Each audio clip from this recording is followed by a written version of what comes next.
Lots of athletes are performing their core training wrong. Guys are either selecting the wrong movements, doing too much, too little, or doing their core training at the wrong times. Whatever the issue is, I want to clear that up today. You have to understand that your core is a complex series of muscles that extend far beyond your abs and is incorporated in almost every movement of the human body. Strong core muscles act as isometric or dynamic stabilizers for movements, transfer force, and can initiate movement on its own. For an athlete, the core is involved in almost every sports action. Core muscles are responsible for stabilizing the spine and pelvis, as well as for generating the energy that is transferred from the core and center of the body to its extremities.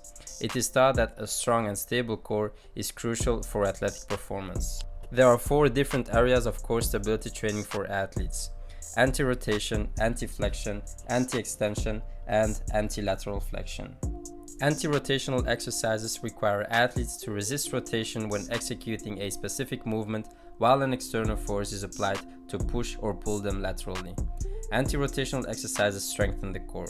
In many sports, especially contact sports, athletes must be able to maintain directional movement while resisting opponents' contact forces, which have the potential to knock them off course.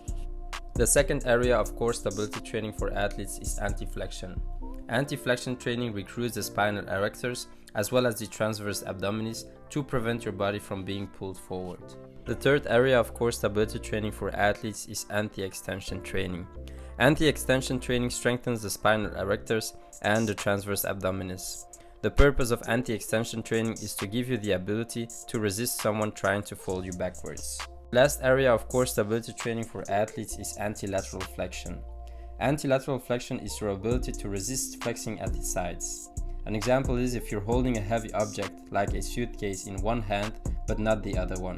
The Pallof press is a great exercise for that. All you need is a resistance band or a cable machine and your creativity, and you can work the 4 areas of your core stability. The Pallof press requires the athlete to perform an abdominal brace and activate the core musculature while resisting trunk rotation, posterior pelvic tilt, and lumbar extension, and maintaining a neutral spine posture. The Pallof press essentially challenges the core in its most functional state rather than other positions which can place increased pressure on the spine and surrounding soft tissues. This can be a great exercise not only for improving functional core strength and stability, but also helping the recovery of many lower back, hip, and lower body injuries. Before ending this episode where I talk about core stability training, yes, crunches, heel touches, Russian twists are beneficial, so you can still do them. There is nothing wrong with those exercises, but I'm just trying to give you the best and easiest exercises to increase your athletic performance.